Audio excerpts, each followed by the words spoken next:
All right. It looks like we're streaming. What is going on, party people? It's Wednesday night, right after an extended, that's right, an extended version of AEW Dynamite. They went long. They went deep. I think they're using Blue Chew. Ooh. They had Ric Flair back there with Andrade.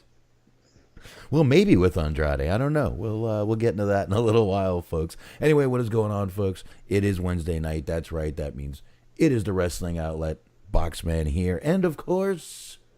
It is I, as ever, as always. I am Smark. How are you? Oh, you are Smark, a.k.a. Muff Shagwell this week, sir. Mm-hmm. I like it. Change it every week. We'll make sure we mention it every week just to keep it going. Nice. I like it. There you go, man. Hope the audio is better. I know last week we're still having a little issue. It's so weird. Literally, all I did is delete Mixler. So I re-downloaded Mixler, and my audio seemed fine when I did the Hollywood Hangout. I did audio only, actually. It seemed fine. I don't know. Since I deleted Mixler, it's wreaked havoc on my computer, so I downloaded Mixler again. It's in the background. I'm more than likely not going to use it. Basically, the answer they gave me was, no, we still don't know what's wrong with it. Huh. Guess that's what happens over there in the old London. So it's Luke's fault. That's the problem. There you go. Yes, Dirk, sir, we are here. Mr. Dirk, excuse me. It's rather formal. Excuse me. I didn't realize we were going formal tonight. Do I have to give my real name or something? We're going governments. I don't know if I want to do that. Not like everyone doesn't know my real name by now. But yeah, obviously we started late because AEW went late. Then we had a small audio issue. But we're here. Have no fear. We are here. And got plenty to get into tonight. Got a one unfortunate thing. I guess we can go ahead and kick off with Smark. I guess we can go ahead and kick off right now. I guess we'll just go ahead and jump right into it. We had Antonio Inoki pass away this Saturday. Been in poor health for a while, Smark. But I mean, talk about a Japanese god of wrestling. I don't know what else to call this guy but that. I don't know. Basically, the Japanese Vince McMahon, if Vince McMahon were I guess he was a wrestler, but before becoming the owner. Yeah, absolutely. I mean, even more. I mean, this guy's been going in the 60s with, JWA, Japanese Pro Wrestling Alliance. And then, he was fired from there in 1971. He was fired. He was planning this whole takeover of that promotion when he left. It was going to be like a hostile takeover. It scares the shit out of me to think what he was going to do. But he founded NJPW a year later. And he had his first match with Carl Gotch. He then, in 75, year I was born, he faced Lou Thez. This guy did, and if you look by this picture right here, if you're on YouTube, you can see this match he had against Muhammad Ali, which was a little more of a boxing match, Mark. I don't know if you ever saw this. Yeah, it's in clips. Yeah, it was very skewed, the match itself, toward Ali, which, that's explainable. Ali was like another god at the time.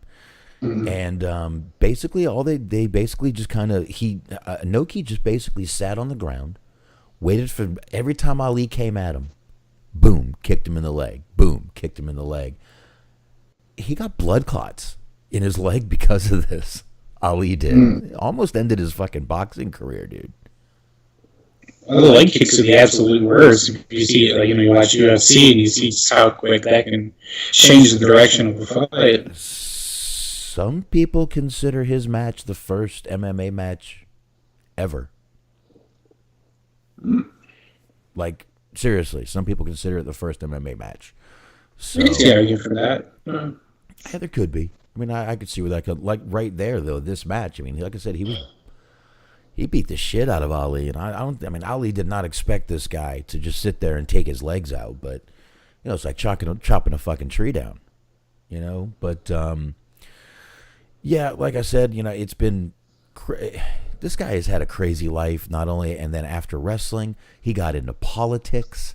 He was in the House of Councilors, I believe it's how it's pronounced, which is like the Senate here, and he even negotiated the release of a bunch of people in the Gulf War from Saddam Hussein. So this guy was more than just a wrestler, more than just out there for his own name. The guy was actually trying to do something. Went over, helped a lot of people get out of there. He had 41 people captive there. 41 people. Right. And this man convinced Saddam Hussein to let these people. First, they got rid of the women, children. Then, bang, everybody was gone. God damn, dude, that's a fucking man right there. Saddam didn't want any of that smoke. He saw the Ali fight. He didn't want none of that, man. He'd take on the United States any fucking day, but Inoki, oh hell no. Mm-hmm. Which just goes to show that we just should have sent like Jesse Ventura after him. Well, I mean, Jesse Ventura is a whole different story. Oh, he was a Navy SEAL, goddammit. That's right. That's right. They won't let me in the building because they know I know the truth. And you don't have clearance, and you're not a fucking Navy SEAL anymore, and you're a fucking old fuddy-duddy who's a little crazy. Let's be honest, Jesse. A fuddy-duddy of all things. I'll watch my language. I'm sorry. I guess.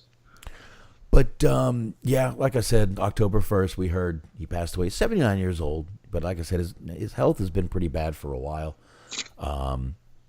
But I don't even want to attempt to say the name of what he died from. It was systematic transthyretin amyloidosis. I'm not a doctor, obviously. I'm sorry I butchered that. I'm not trying to disrespect anybody, but close. We're echoing, they're saying? They're saying I'm echoing. You are echoing. Give me 1 second. Let me do something and make sure. Let me unhide everything and make sure we don't have anything. Oh, we got something doubling. That's why. I mean, if you're listening in a cave, it'll just kind of balance itself out. No. I should be able to do this. Hold on. That should have fixed it right there. Hold on. That should have fixed it. You should talk for a minute. Let's see what we've got. Hopefully it is fixed. That should have fixed it. Who said that? What's a mouthful? Okay. Dirk says that's a mouthful, to which I say, Dirk, pull your pants up. Oh, there you go. That should have fixed it, though. They should still be able to hear both of us, and you should stop echoing at this point. So, I'm looking. That's the only thing. It's the only problem it could have been right there is that right there. Mm-hmm. So, there you go. We'll hide that again. We'll hide this again. And if you're still echoing, life sucks in the big city, I guess. Indeed. But no, I think we're okay. I think I figured it out. Thanks, better. Thank you, Dirk. And sorry, everyone who was listening to the first part. I hope it wasn't that bad of an echo. But anyway, all we can do is move on from here, folks. That's all we can do is move on. But, yeah, I mean, it was, like I said, his health has been, kind of bad for a few months, maybe in almost a year now. And New Japan just last Tuesday gave him, some honorary award. And then Saturday, this is what we get. So, I don't know, man. But definitely larger-than-life character over there in Japan, this guy. Yeah. I mean, he really is. I can't, obviously, I didn't have as much experience with him as, other people might have had, because I kind of came into following New Japan after he was already sort of out of power around there. But he really is. He's an iconic figure in terms of Japanese wrestling. And then just because of his contributions to wrestling as a whole, you don't hear too much about him in the U.S. just because WWE has no reason to talk about him, and they kind of steer, for better or for worse, the history in terms of wrestling and what people think of wrestling history. So WWE can create history. They can remake history. They redo history. Yeah, I guess maybe steer and manipulate was the word I was looking for more appropriately. Okay. See, now I get what you're saying. All right, manipulate. There's a word I understand. There you go. Yes. But like I said, just like a god over there in Japan, and everybody was making it was pretty crazy. They actually WWE broke in like breaking news on Friday when they heard, because it was Saturday went over there already. Yeah, and they broke into the second part of SmackDown in order to tell everybody that they had just heard that Inoki passed. And Corey Graves even acknowledged that he was a unofficial WWE champion at one time. So I don't think that would have happened. And I know I'm not the only person to say this, and I'm probably all old by now, but that wouldn't have happened with Vince there. We know this. No, probably not. No, absolutely not. I don't think so. But I thought it was pretty cool they did that. And, yeah. Yeah, I thought it was pretty cool. All right, everyone is saying you are done echoing. I fixed it.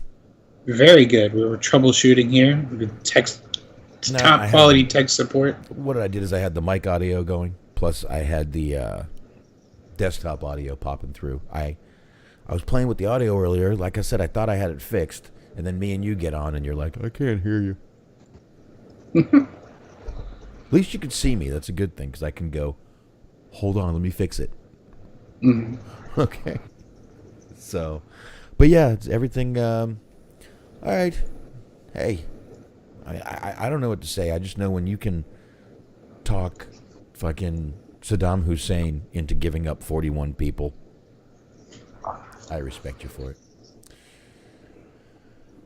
All right.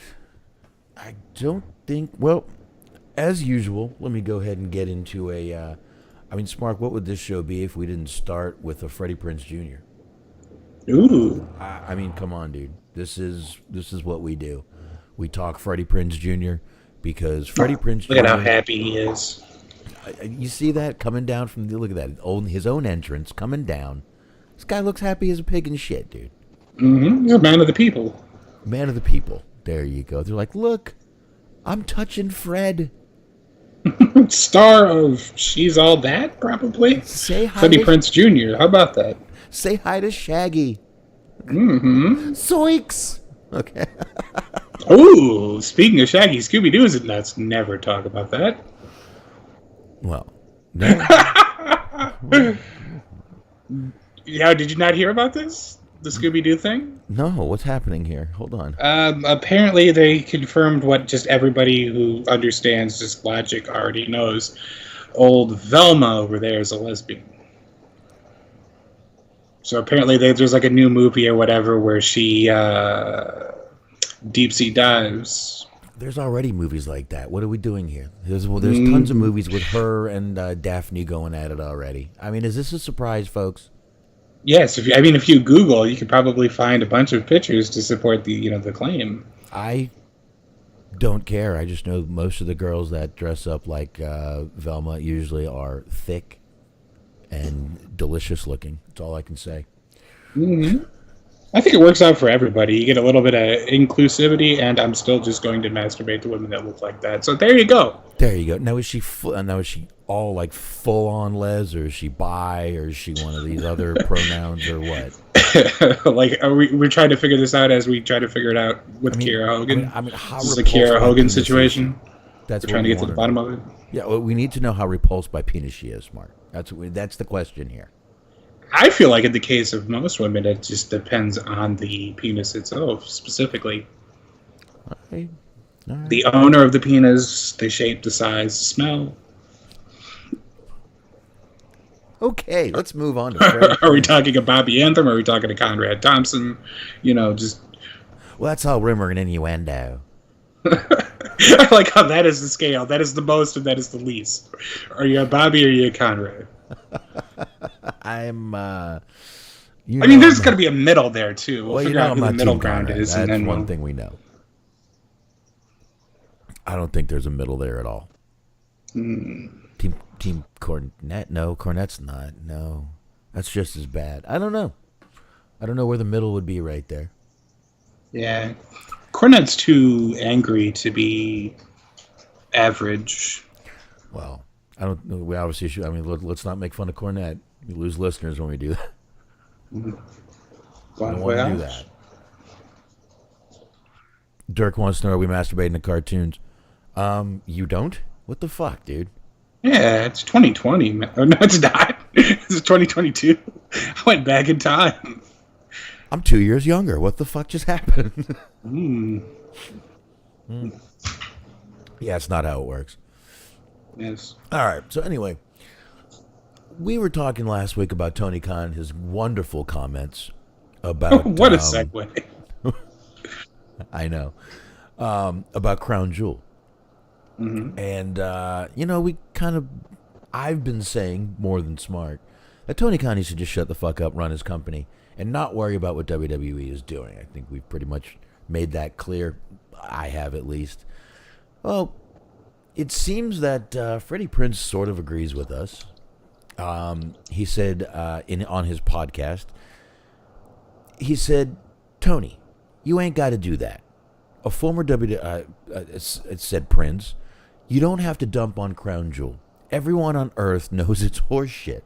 Everyone on Earth knows it's just a payday for WWE. That was the first paragraph. Let's just start there. What do you think? I mean, he's 110% right. Like, everybody by now, like, nobody's even batting an eye about it anymore. It's like, yeah, it's like weird propaganda and it makes everyone kind of uncomfortable, but they've been doing it for years and they're going to keep doing it for years, so it doesn't really matter. Yeah, they are. I mean, no matter how much we bitch, they're getting a huge payday. No one is going to fucking stop. But no, they're not. All right, poor Dirk is wishing for hair every. I'm sorry, Dirk. I can't help it, man. It's just there. I love it. It's good. Nice head of hair. Smark's got a nice little head of hair over there. Anyway, he kept going a little bit, but I agree. They're not going to stop no matter what the fuck we do. Tony couldn't manage a target, says SBC. Obviously, neither could the Young Bucks. I mean, let's face it. The one who looks like they run a target is CM Punk. That's all I'm going to say. Yeah, yeah. I could see him in khakis and red shorts any day. Just sleeved out, tattoos, khakis, and a fucking red shirt. That's it. Mm-hmm. Nice polo, red.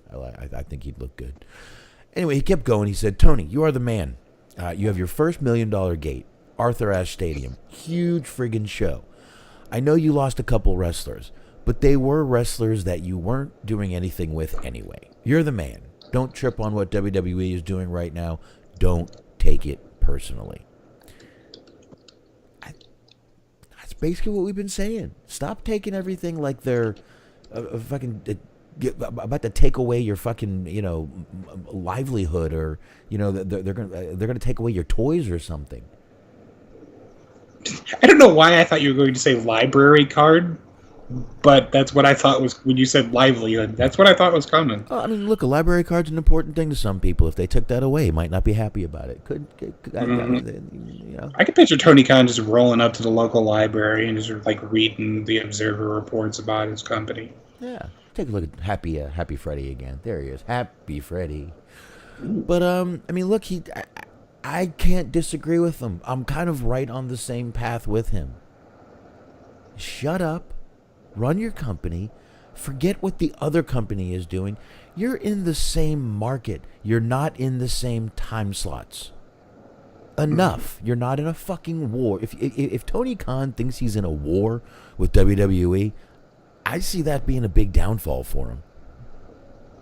I really, really do. So, I don't know, man. I agree with Freddie Prinze here. Go ahead, Smart. No, I agree with that too. It's like it's just not. He's not at a point right now where he can foreseeably declare war, if that's what we want to call it. It's just right now you still have to solidify everything in your company. Like right now you're a good alternative, but I don't think you're necessarily a competitor per se. And like even now, like we've talked about this before, and I've had the same stance before. It's a matter of not so much competing with them as it is competing with what could be in your time slot. Like, you know, doing good numbers for the show against the shows that are in your time slot and providing good ratings so that you keep getting these television deals and then the television deals keep going up. Keep your hem down and concentrate on what you need to be beating, not a show that's on Tuesday and Monday and fucking Friday. Not even in your time slot. I get it, dude. It's crazy. I'm not going to sit here and bitch the whole time about. Everyone knows my thoughts on the Tony Khan thing and what he needs to do. But I mean, look, he feels like he needs to defend himself. That's fine. That's kind of an issue. He needs to work on a little bit, I would say. To be honest with you. I mean, you can't keep defending yourself. Why keep defending yourself to these internet trolls? Yeah. Why? What's the point? Why waste your time? Why waste anything? I don't know. They need to be more like Freddie. Look at this smile, Smark. Look at this smile. That's a happy man. Got his hands out, high-fiving the crowd. I love you all. Thank you. I can't believe I'm still have a job here. He actually, you know what? Out of a lot of writers, he had a pretty long stint. I don't think anybody thought he was going to. But I think he was there for like 5 or 7 years. And then he came back for a couple years. So give him credit, man. He must have a very creative mind, or he must have been doing something right. Because, I mean, they fired Patrice O'Neal in 2 days. That does not surprise me at all. Like, it's more surprising that he got fired and didn't quit. Because I could just see him just not wanting to put up with that bullshit. I think with Freddie, maybe he knew where to hide and when to hide. Probably. He probably did, so. I don't know. But I'm agreeing with Freddie here. I think Freddie's on the right track. I totally agree with him. I think Tony just needs to wake up and eventually just say, look, I got to quit indulging these internet trolls. I got to be a boss. I don't need to be a friend. I don't need to be, the guy that's easily, approachable. Who gives a fuck, dude? Stop trying to make friends. Start trying to just make money. That's it. It's all trust me. That's all your talent cares about is making money. They don't give a fuck if you're going to come hug them. I promise you. I defended you on the hugs, Tony, but I know we don't need them. Yeah, that's right.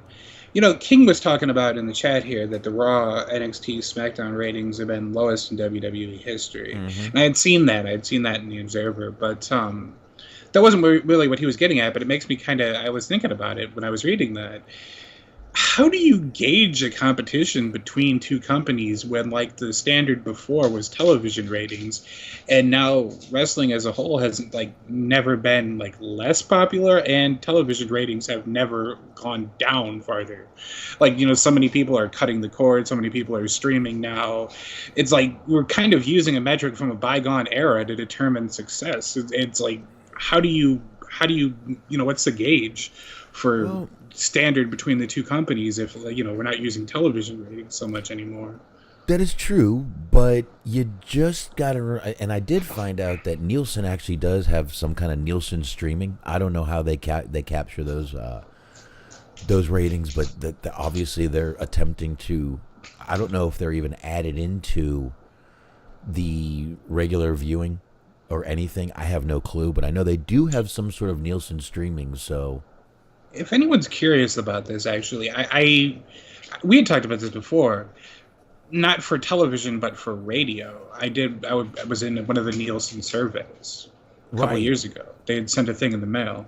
That's And right. like they basically just have you write down what radio stations you listen to, roughly how long you listen to them, and the days that you listen to them, and then they like calculate all their metrics and data and whatnot with that information. So I imagine it's kind of like that with streaming. Is like they ask you what services you use, how often you use them, what it is you watch on them, etc., etc. I'm sure it is.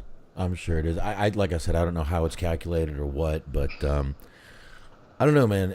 But you're right. It is hard to calculate everything. That's why I'm saying Tony Khan is better just fucking keeping his nose down.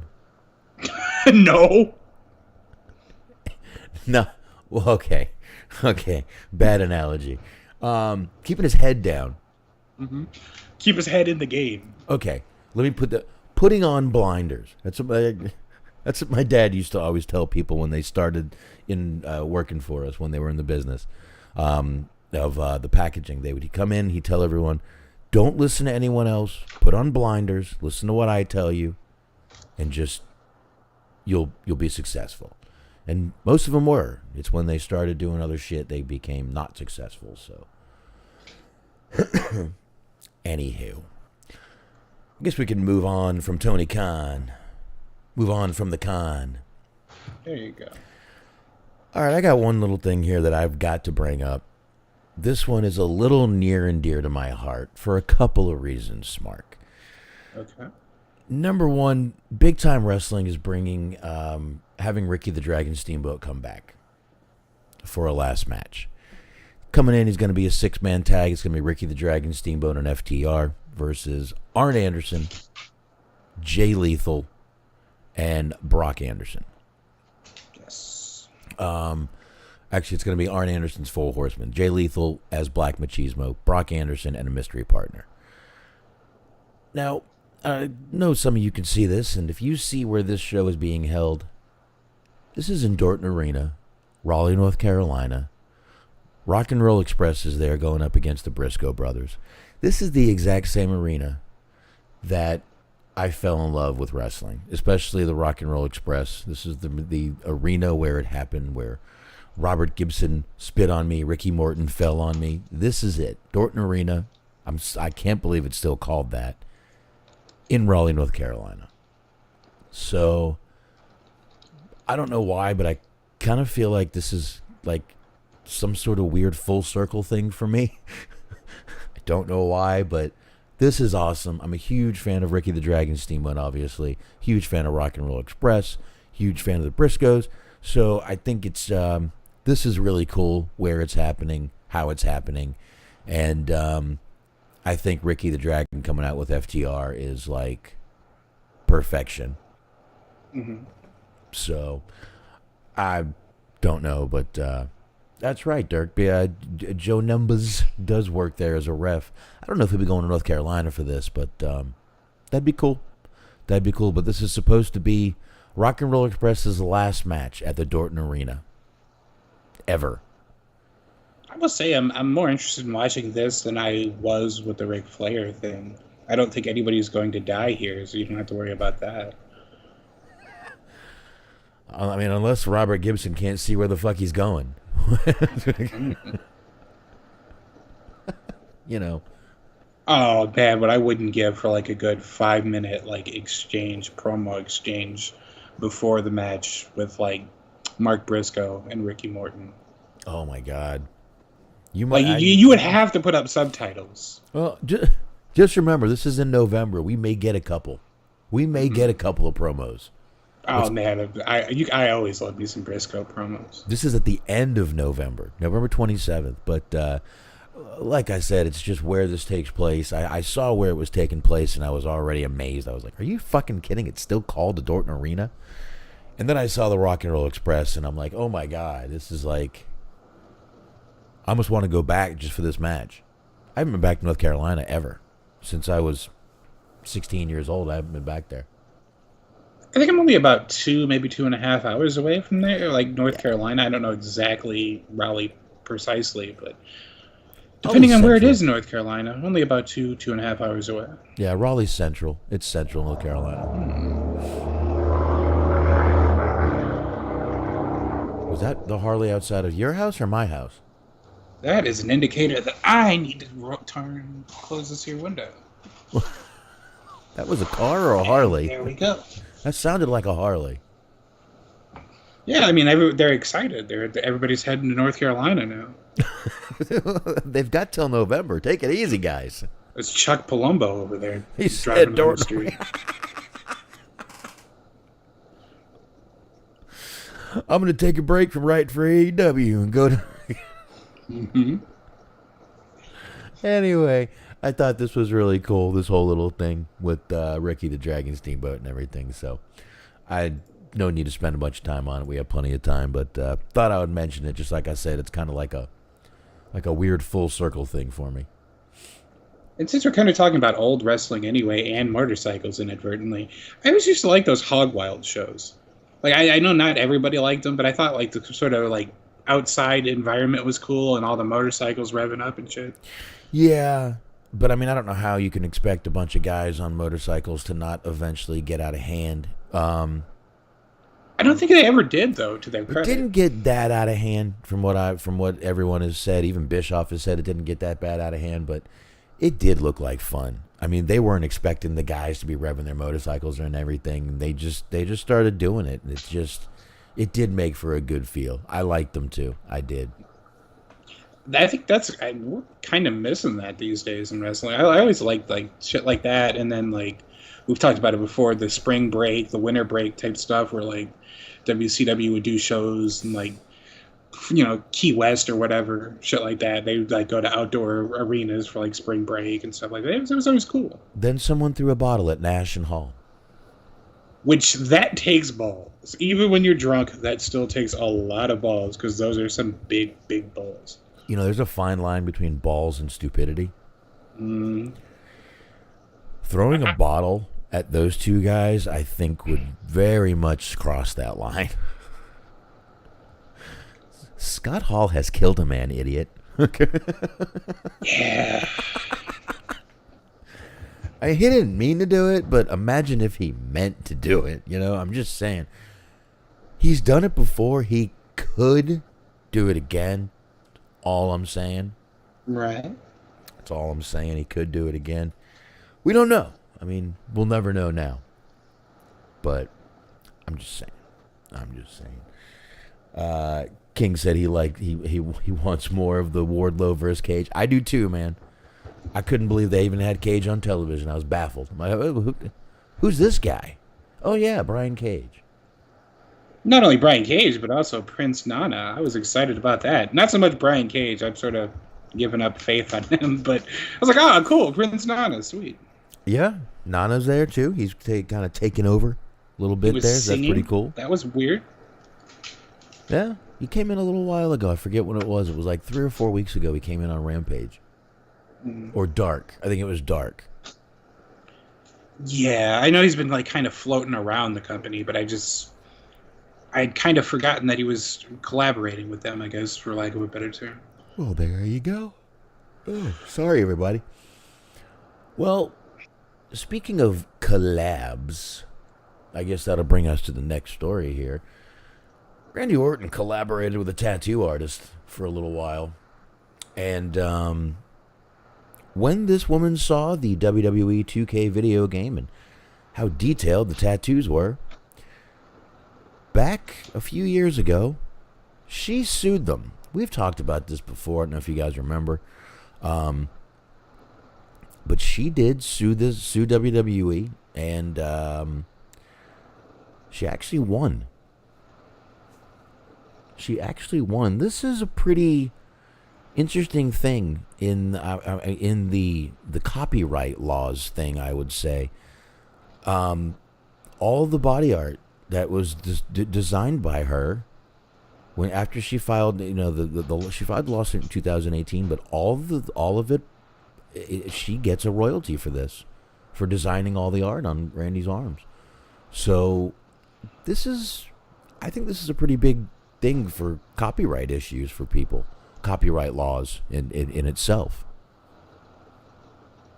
Yeah, it's certainly interesting. Like, it's kind of unprecedented. Just the idea of like replicating the tattoos being a form of copyright infringement. I don't think anybody would have ever really thought about that. Like, I don't think it was necessarily anything they did in terms of being malicious or anything, but it's just sort of, I wouldn't have been thinking about that, I guess. Well, this brings up the question now.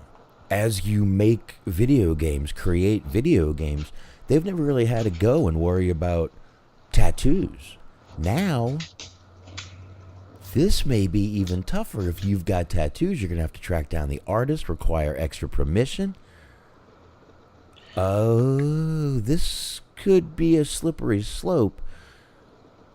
But I guess I think more than anything, it'll just become generic tattoos. Like the tattoos will become wildly inaccurate. Because it's not the same thing. It's not one for one, but like back in the day when they would have the WWE 2K games that Punk was involved in, right, they obviously couldn't use the Pepsi tattoo that he has, so they would just like not include that. So I think it would be stuff like that where it either like certain tattoos will be omitted, or it'll just be sort of, you know, an exact replication of it.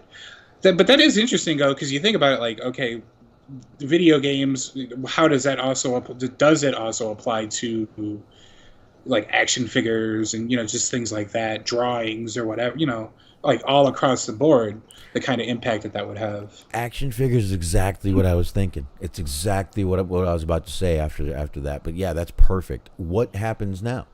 I mean, do they have to?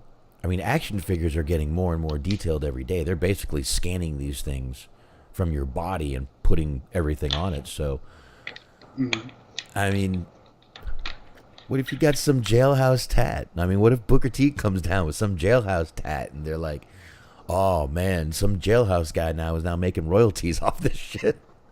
I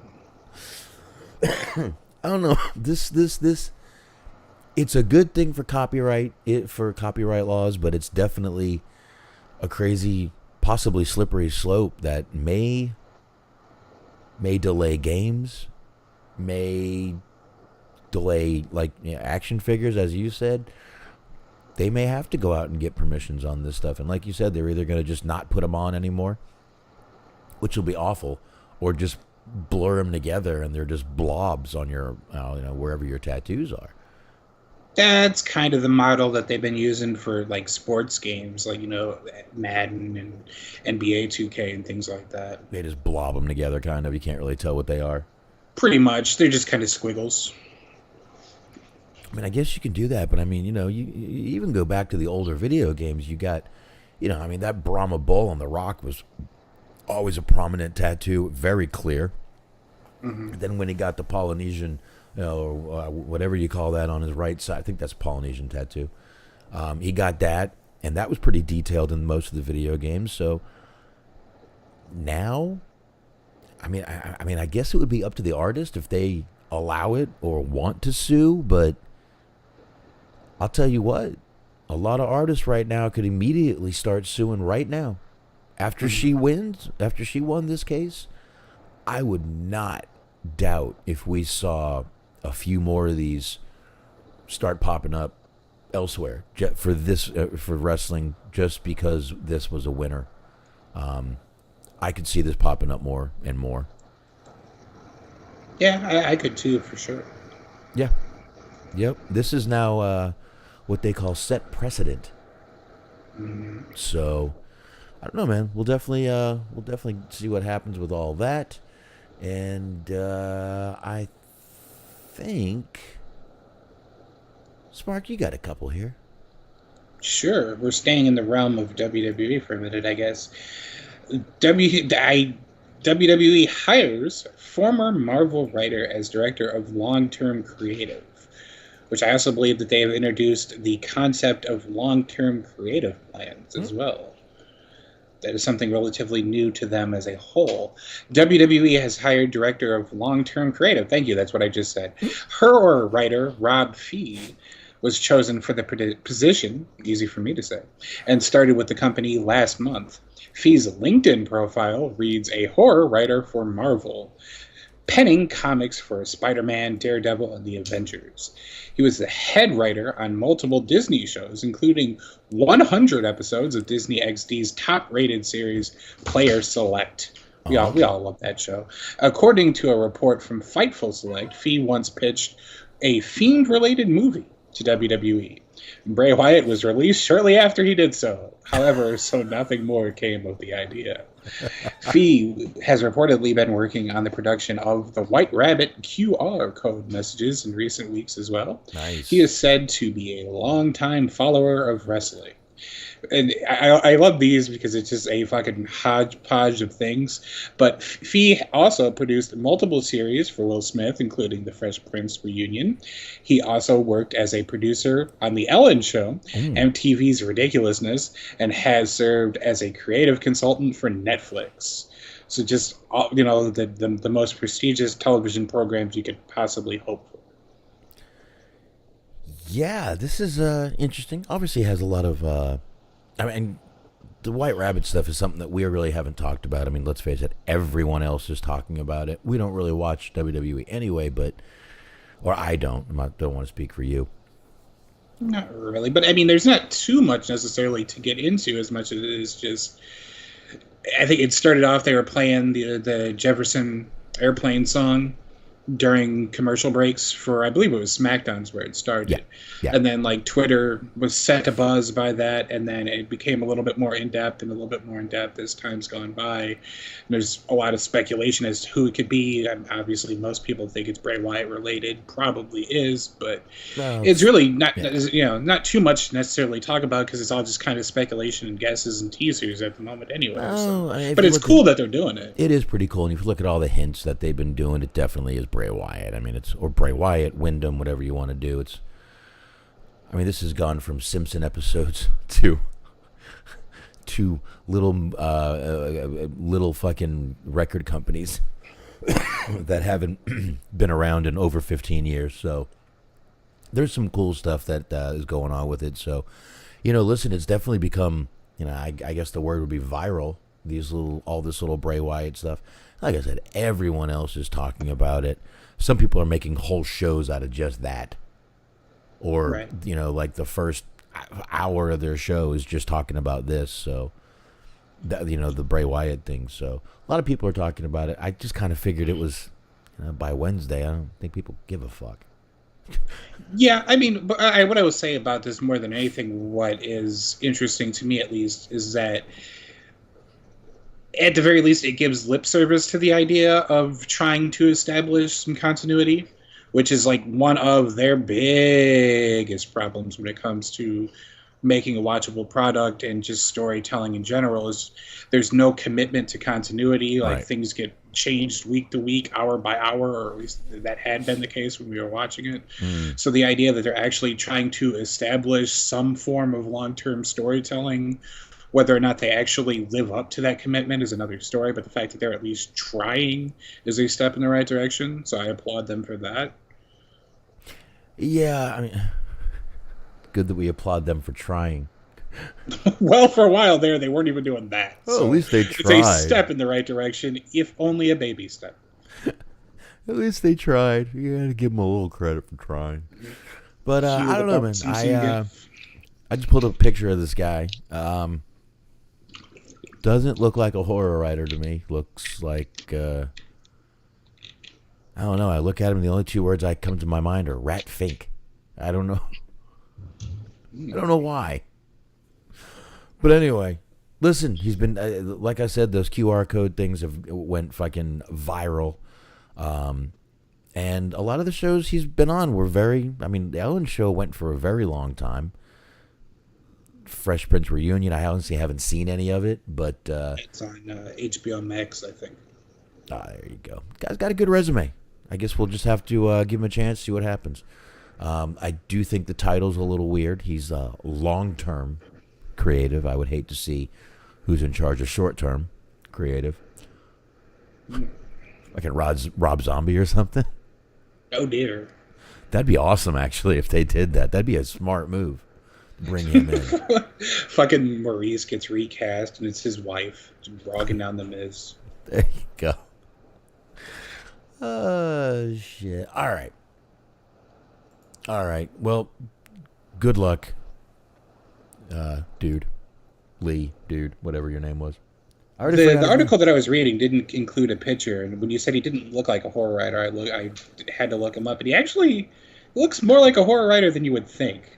Like based on some of the other directors and writers for horror movies that I've seen and know of, he's kind of got the look down pat. No, he looks like he would die first, though. Definitely, if not Oh second. yes, Yeah, maybe second. I mean, you know, have to see who's in the movie, obviously, first. All right. We only got a couple of things left in this little news thing. Let me just hit this one real fast. Game Changer Wrestling last night announced a little something. They announced that live in Atlantic City, Saturday, October 8th, Jon Moxley, Nick Gage, one more time. One last time. Everything on the line. Title versus career. I don't know, man. What do you think about this one here? It's going to be pretty goddamn. They're back on the Showboat, on the Garden Pier at the Showboat, which I love the last show they did on the fucking Showboat. So yeah, that's a good venue for them. I like that venue. Great venue. I haven't, truth be told, I've not necessarily missed because I have them and they will be watched at some point. But truth be told, I haven't seen the last, like, say 2 or 3 GCW shows. But what I have seen, I have been following them, keeping them up with them this year. And it makes it really hard to tell who exactly is going to win this because last I had seen, and it was a couple months ago, but last I had seen, like, Gage was kind of injured. And it looked like he acknowledged it in the promo, like he had put on a little bit of weight, and he was saying that this year hadn't been great for him. So, like, it is entirely possible that he could be nearing an end, just too many injuries, you know, getting older, things like that. But then also, it's entirely possible that, you know, he does end up winning the title back. So it's interesting because it's really hard to tell. Hard to gauge, if you will, who's going to win. And yes, that was a terrible pun, but yeah, it's interesting. I'm intrigued by who wins this. Yeah, it is. It is a pretty, a very interesting match, and you're right. It is kind of hard to tell. This is going to be happening night 1 of the Fight Club weekend. It's right now we've got Mox versus Gage, Wayne versus Skywalker, Yamato versus Deppen, Jordan versus Gresham, and the Mega Bastards versus Rena and Drew. They have more matches being announced, but this is just the start of it. This is probably going to be a pretty damn good match. So we will definitely be updating you on this right here now. I guess before we move on a little bit, I will say that King is asking how we thought about the Acclaimed and Billy Gunn, the crowd reaction. Bro, the crowd loves this fucking group. And you know what? Billy Gunn, they fucking love the gun. They are loving some Billy Gunn. They are absolutely fucking... Just every little aspect of this group they're loving. I mean, the crowd was absolutely insane tonight for them. There were scissors everywhere. Mm-hmm. I we'll get into it a little more later, but I thought the reaction for them was fucking awesome and warranted. There you go. Yeah. Crowd's really behind them. I've always really enjoyed what they've done. I always thought that they deserved better than what they were being given, and now they're finally getting their run with the belts, and it seems like everybody's behind them. So, and plus it's a good look for AEW as a whole because it's in-house talent. It's not, you know, somebody that spent a lot of time elsewhere, and you're bringing them in, giving them a big push, so you don't have people that can complain about them only pushing WWE guys. Yeah. And it's probably good to stand behind Bowen. Mm-hmm. That's just a joke. I'm joking. I'm kidding, folks. Calm down. Anyway, I don't know, man. That whole group, all 3 of those guys are just amazing. And I mean, Billy Gunn, man. You really got to think about this. This is a former WWE guy. Obviously, he got fired from the company. The guy is more jacked now than I think he was before. He had veins bulging he had veins bulging out of veins on his arms when he was talking tonight. I don't know if you noticed that. The guy is fucking jacked as hell at what, 51, 52 years old? My God, man. The guy, and he's over as hell. The crowd loves him. They love the whole daddy ass thing. They even said that shirt, the Scissor Me Daddy Ass, was the best seller on the site, which I don't doubt. I bet everyone's buying a Scissor Me Daddy Ass shirt. You know what? I can only imagine so many opportunities where one would be able to justifiably wear that shirt. I just know that gives me a little hope in humanity that we can still wear a vulgar shirt like that and people can laugh at it. I hope we see more of them around. Are you clamoring for the return of Big Johnson t-shirts? There you go. Those? That's what I want to see. I want more Big Johnson t-shirts, and I want y'all walking around Hawaiian shirts more too. There you go. Need to start living life, people. That's words of encouragement from Boxman. I would never wear a Hawaiian shirt. Start wearing vulgar t-shirts and then like Hawaiian t-shirts, like buttoned up. I can't believe I haven't been talked to about what I wear to work yet. Everyone comes there all dressed nice, and I'm like, nah, jeans. I'm good. Mm-hmm. I guess they think it's going to take me a while to get out of warehouse mode. There you go. You gotta be your own individual. That's the lesson of the story. There you go. So, all right. I guess we can. We don't need to talk about that anymore. You know what? I guess you can get into that last. You know what? All three right now are kind of ended up being AEW. So you know what? Just hold on a minute. We'll go ahead and get into this real quick. We'll knock out the last one, and then we'll get to that now.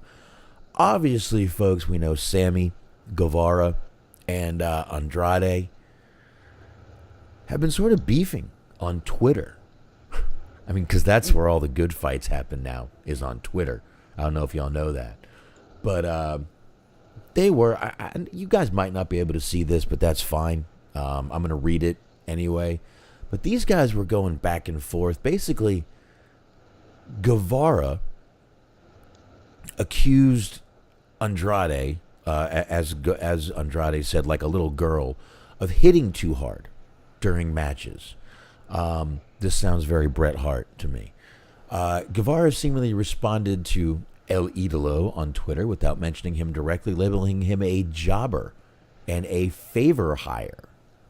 El Idolo hit back saying, "I said it to your face if you had a problem with me, and you said nothing. I won't beat your ass because I'm a professional. Don't be scared. When I say something, I name names, and I'm not scared to get fired." Well, we know that. You've Spoiler proved that, alert, brother. That has been proven. You've proved that one, my man. Claim verified. Guevara did reply. He said, "You didn't say shit to me, you liar, but here's some truth, you ungrateful prick. You would be jobless if it wasn't for your dad-in-law. Are you really mad at me or at yourself for failing to get over for a second time? Just go back to WWE like we all know you want to do, and fuck off."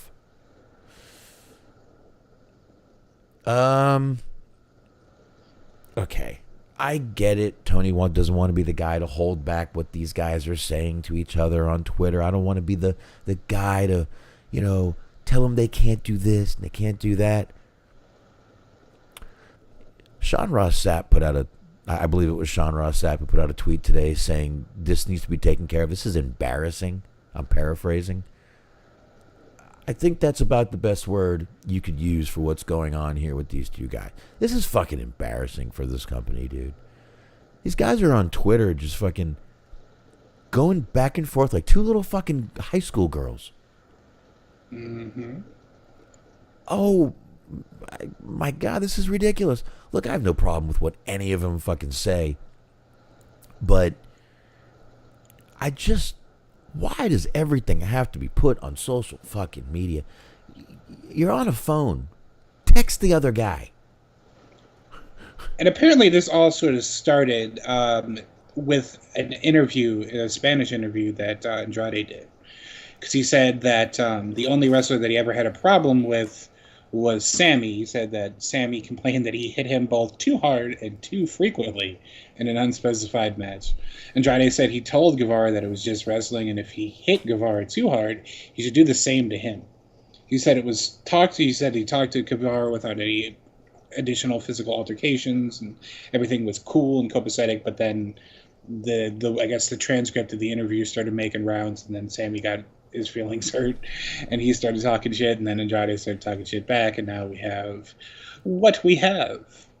But I did sort of laugh at the, like, go back to WWE, like, we all know you want to. Like, it sounded very much like a petulant child, be like, we don't even want you here anyway. No one likes you. We all know you just want to go back to that other company, dude. Well, yeah, because, I mean, that's Sammy's like, no one likes you. Get out of here. And then, like, Andrade's side of the argument is like, you said that I hit you too hard. Quit being such a bitch. Hit me back then. Yeah, and then tonight, like 15 minutes into the show, we hear that TMZ reports that Guevara and Andrade were just involved in a backstage altercation. Sources were telling TMZ. They did say Andrade was sent home. Sammy was never mentioned. Sammy was on the main event tonight. We did see that. So there's that. Now, this is according to, I'm reading this right off of TMZ one more time. Now, TMZ's sources say that several wrestlers are pissed at Sammy for publicly airing personal and private issues, and things boiled over at the arena. Now, I've said before, these people have to stop airing dirty laundry. An anonymous source said, I don't like that little prick partner.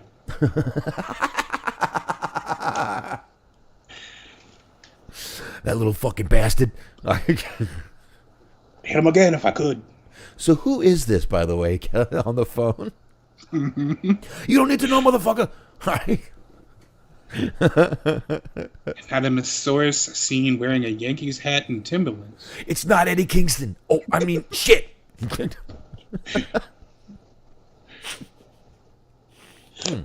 All right. Yeah, this is wonderful. It really and truly is. Apparently, so the preliminary reports, I say preliminary because, like, the story, like, if this is anything like the Punk Young Bucks fight, this is going to change about 1 million times in the span of the next 24 to 48 hours. But the story that we're being told at the moment is that Sammy pushed Andrade and then punches were thrown. So apparently Andrade punched Sammy a bunch of times, if you want to read between the lines there. I mean, look at Sammy. Wouldn't you want to punch him? Yeah, definitely. I mean, if his problem is that Andrade hits too hard, probably shoving him is not a good way to go about this. He didn't hit him, though.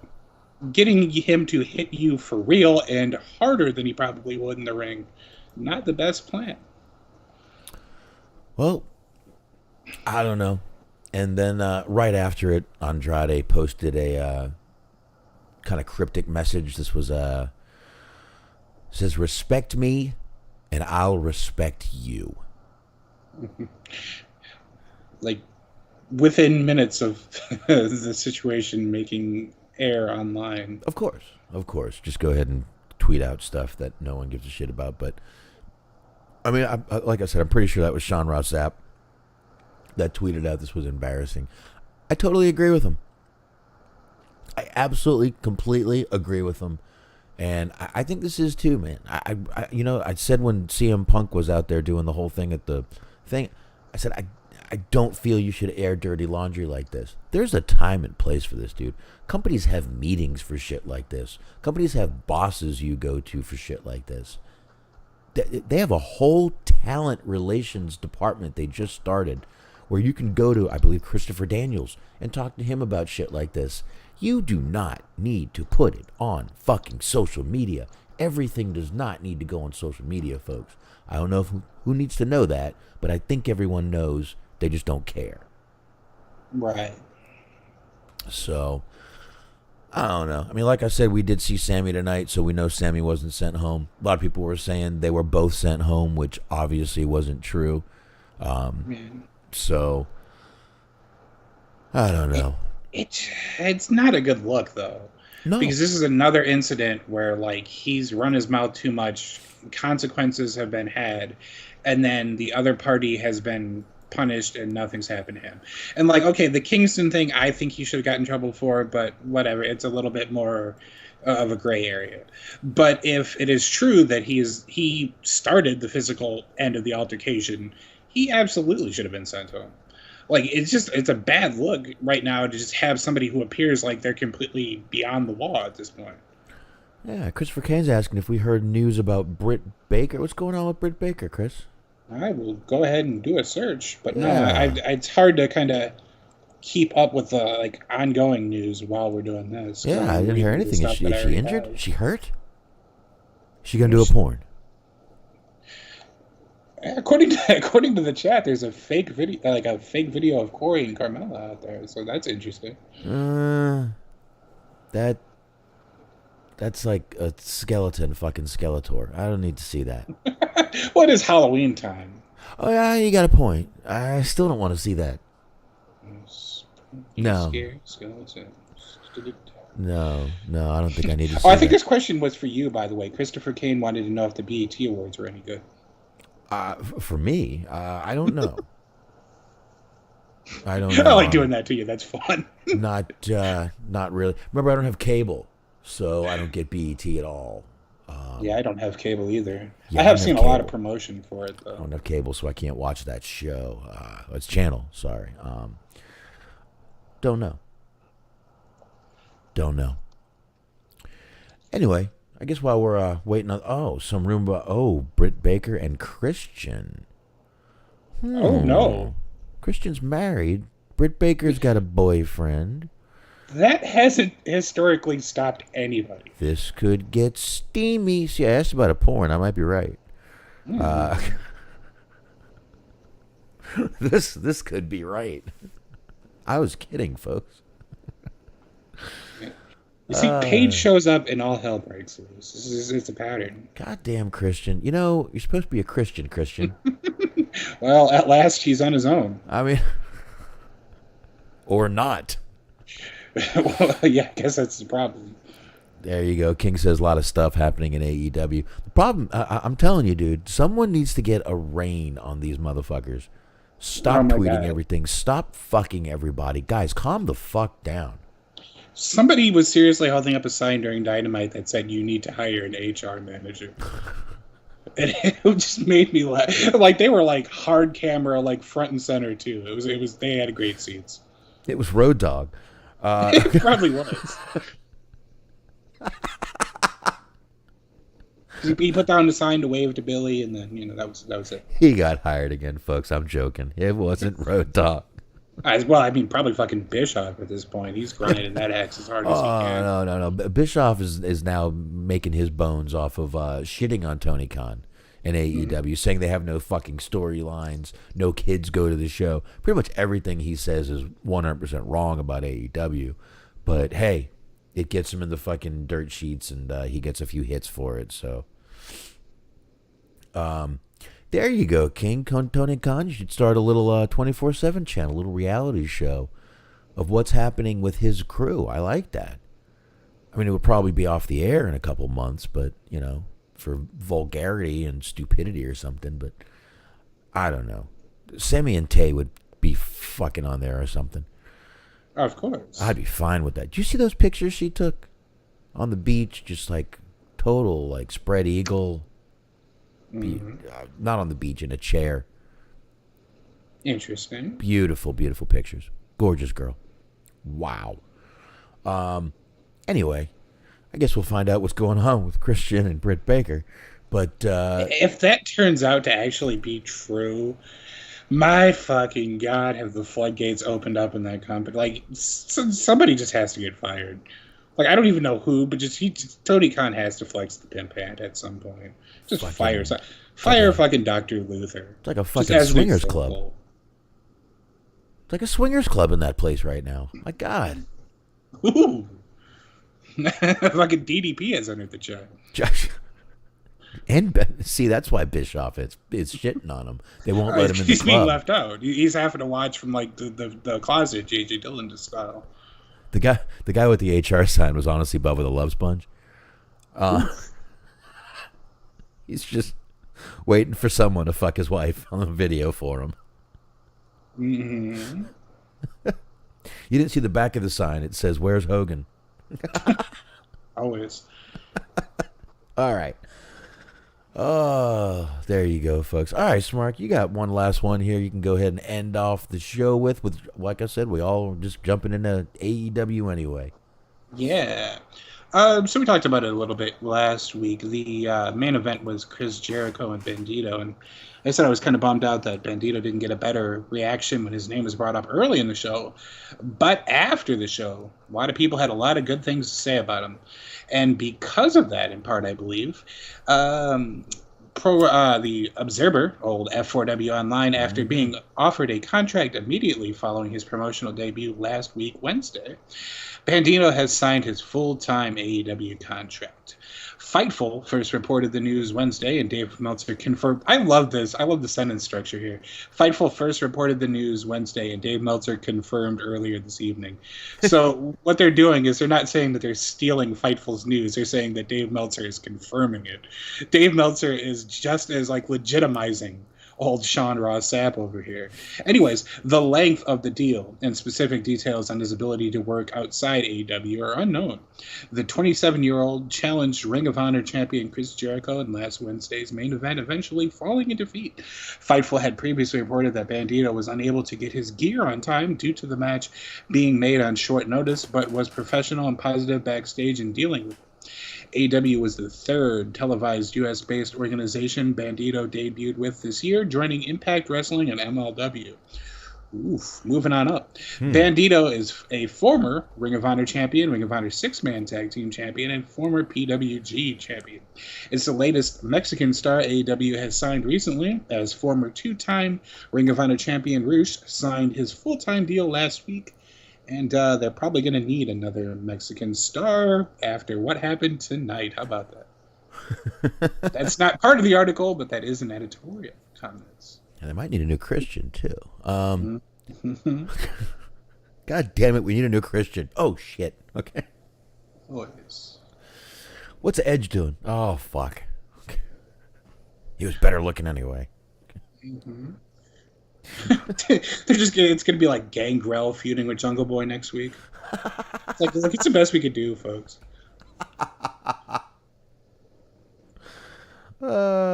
Shit, they put Darby Allin out there in a wig, call him Jungle Kid. Mm-hmm.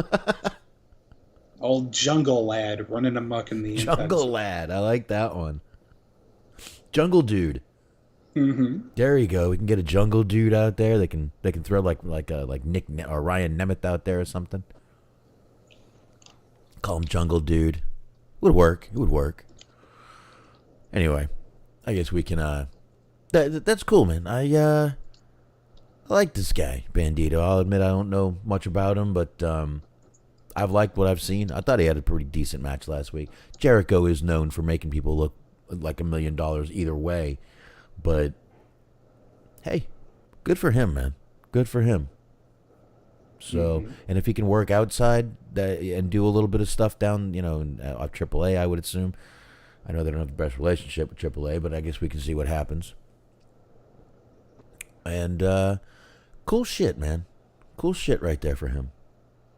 Yeah. So, I don't know. I get about all I got. Yeah, I don't think the relationship with AAA is too bad. I think it actually more than anything the fact that they agreed with their demands with the New Japan show that they did and didn't have Pentagon and Andrade and shit on that show. Yeah, I think it was more an Andrade problem than anything else. So yeah. Yep, I think it was. So all right, I guess that'll get us into bring us right into the AEW, huh, Smark? That's it. Let's do it. Let's go ahead and do it. This was their 3-year anniversary tonight, folks. It's kind of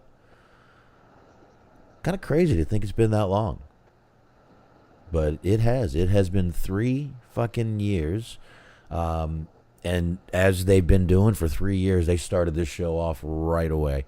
MJF comes right out. This is MJF's first singles match back in a long time, Smark. Indeed. Man, he's been gone for, 6-7 months? I don't know the exact amount of time, but yeah, it has been a significant period of time because it was like last pay-per-view cycle before the Forbidden Door. Yeah, it's been a little while. I thought this was a good match with him and Yuta. I really did. Wheeler with a dive basically across the fucking ring. When MJF was on the ground, it almost looked like Orange Cassidy rolling out of the way of a dive.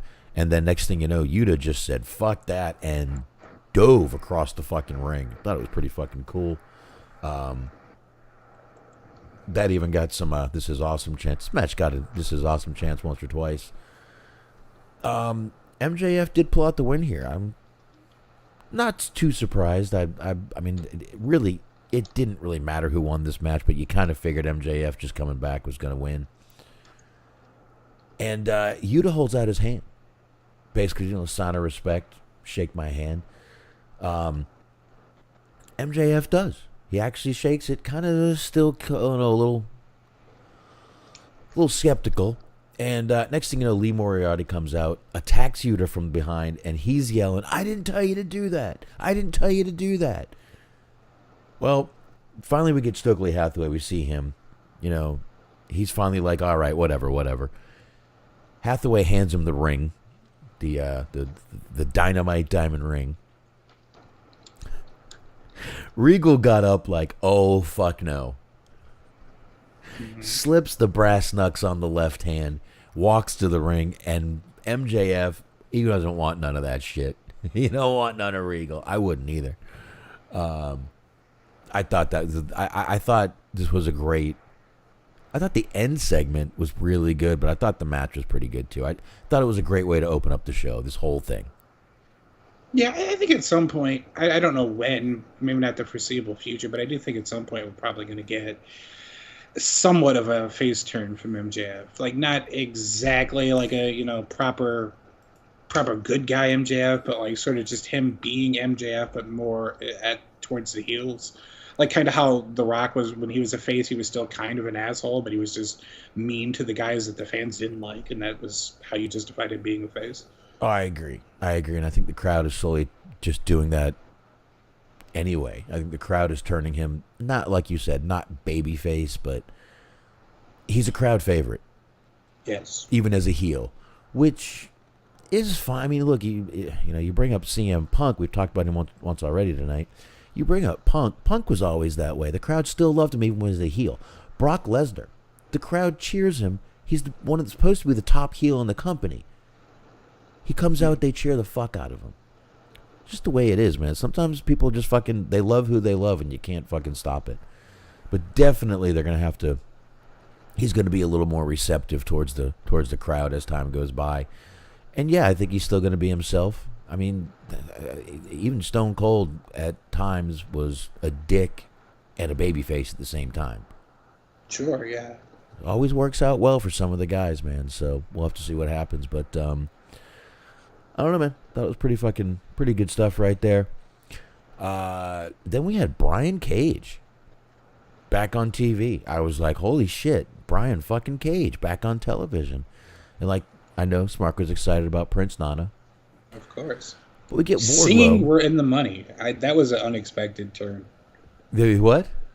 He was singing, we're in the money. That was an unexpected turn. I did not anticipate that. Didn't expect it at all, huh? Nope. My favorite line, and I forget what it's even in reference to. Well, he's just talking about how extravagant their life is in the embassy. But my favorite Prince Nana line will always be, "What do you know of shrimp cocktail, my friend, eh?" He was cutting a promo about fucking shrimp cocktail. It was amazing. It was wonderful. I love Prince Nana. I'd fucking love some shrimp cocktail right now. I love shrimp. Mm-hmm. That's good food right there. I love fried shrimp. I love shrimp cocktail. Shrimp scampi. Any kind of shrimp. I like shrimp. That's right. Yup. I'm like fucking Bubba Gump when it comes to that shit. I only like popcorn shrimp. For me, shrimp has to be breaded. I have a hard time. Well, not necessarily. I just have a hard time with the tail. Like, I never know what the fuck I'm supposed to do with the tail. If the tail is there, you pull it off. That's usually what I do. And you put it to the side. Don't eat it. Yeah. That's the best way. Yeah. Yeah. We used to actually feed them to our turtles. We would take them off, save them, and feed them to our turtles. They used to eat the shit out of those things. I love shrimp tails. But anyway, we get Wardlow. He gets the win. Rest of the embassy comes out and start beating the hell out of him. Samoa Joe comes out, tries to even up the odds. Nothing works until finally, look, FTR came out. They're on an indie show saying, hey, Tony, we still work for you. Book us. Tony goes, okay, you guys can run out for a minute and make a save. I swear the fact that I started rubbing my eyes as you mentioned FTR was a total coincidence. It worked out perfectly, but it was a total coincidence. I honestly was. Look, if you yawned, I would get it too.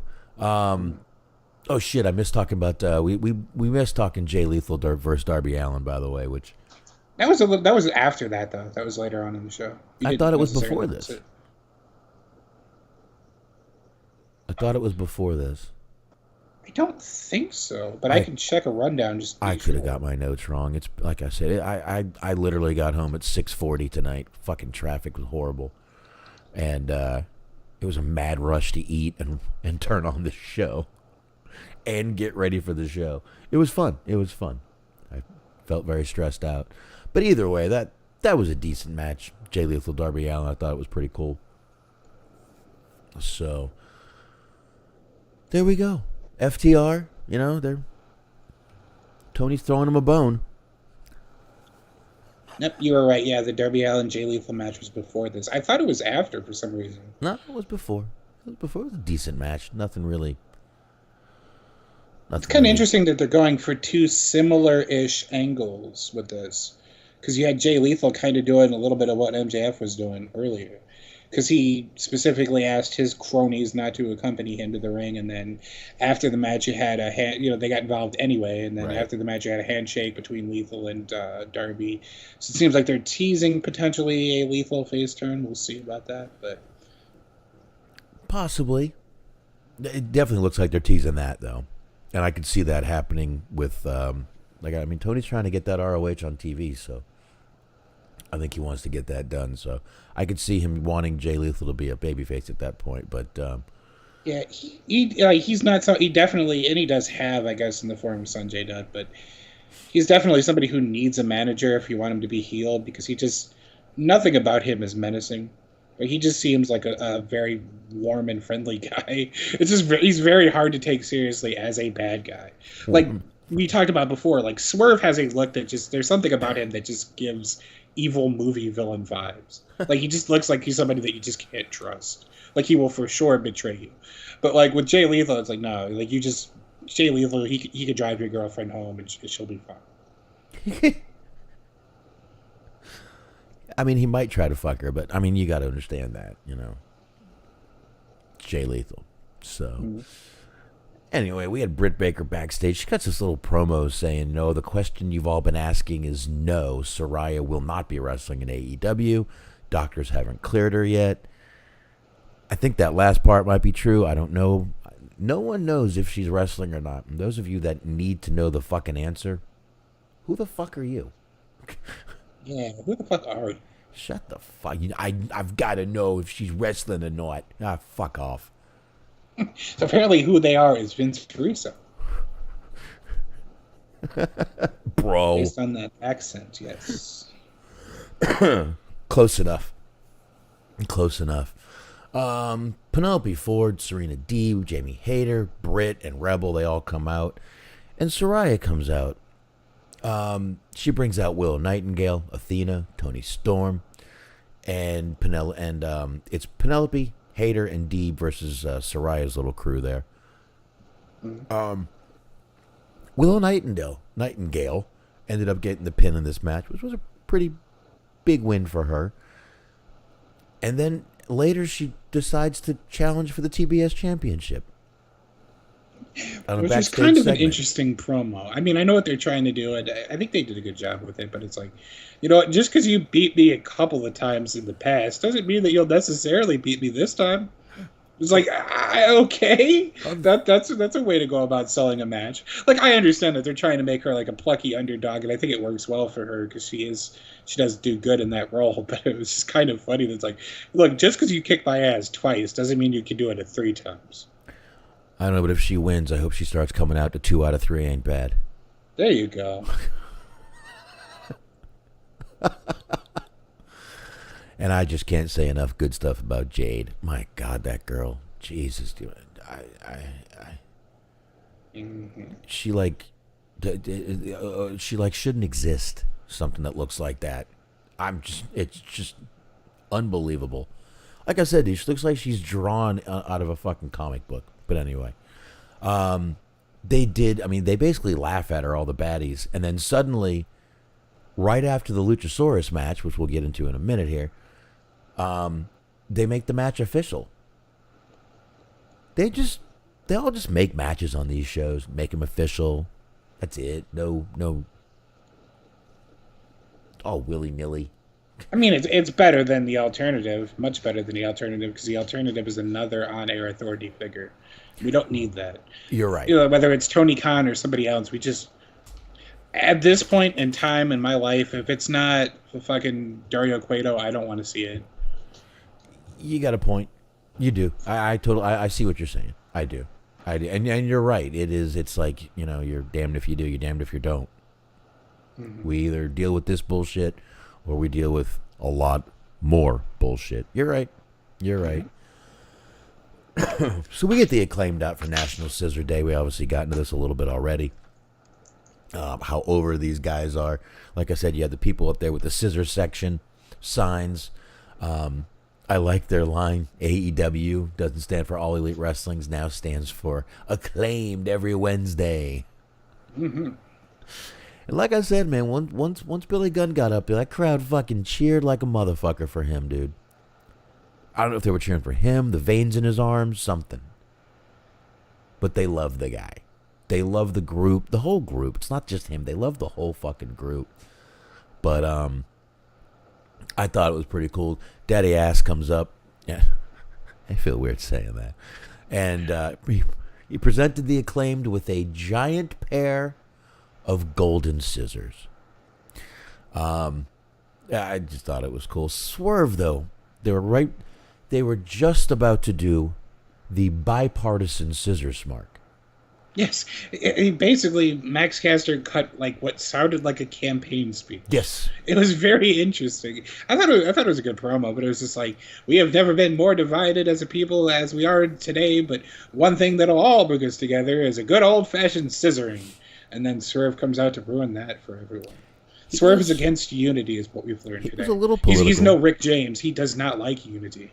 Nah. He was Castro was a bit political tonight. He even got a Biden line in his rap about Biden stuttering. So I thought he was a little political tonight, which I don't give a shit. I thought everything both of them said were great. I thought it was really funny when Bowens is up there talking, and you could see Castor every now and then was just like, "Oh man, that's hilarious," and then he'd look away again and be like, "I don't know if you should say that." Either way, I thought everything these guys said, the crowd fucking just ate it up. Every single word, they were hanging on it. So that's what it's all about, in my opinion. But they're just about to do the bipartisan scissor, and Swerve interrupts. And he comes out, and he's challenging Billy Gunn. Yes, Daddy Ass himself, he challenges to a match next week. And I love when Sterling comes out. I've been saying Swerve is a jerk for months. Why won't you listen to me? Mm-hmm. They really have. It's an interesting continuity, because this has been going on for months. He's had a axe to grind, a grudge against Swerve for months on end now, and it makes me laugh because originally Tony Nese was part of this storyline, and they just sort of dropped the Tony Nese portion of this segment, and now it's just Smart Mark Sterling's grudge against fucking Swerve. Yeah. There's a guy I feel bad for, Tony Nese. He's a very talented guy. He's got a great look. I don't know why. He's one of those guys that just doesn't connect very well. I think he's fine. I see no problem with him. I think he's got a definite purpose and can go out. I feel like it's a little bit of a redundancy, because he's basically he kind of has the same sort of look that Pac has, but Pac's just a lot better. So it's what do you do with him? I mean, you got Pac, you got Brian. he's kind of a little bit of all those, but I don't know. I guess we'll probably see him on Dark and Elevation more if you watch those shows. But I just thought that was hilarious. But anyway, Billy Gunn does accept the challenge. That'll be next week in Toronto. That's right. Don't forget, folks, we're going to Canada next week. Indeed. Oh, it's going to be great. So that's going to be a boot. We're going to get a boot. Ooh, they've been doing some deals with with Owen Hart and his estate. You think we'll get like the extended Hart family showing up? We'll get some Bruce Hart, some Keith Hart. That'd be interesting. We might just get that. Just like all the Harts that aren't Brett will be there. Yeah, you're right. I don't know. We'll have to see what happens. We might get a couple of them. I could see something going on there that Tony won't let them leave without doing something with Owen involved.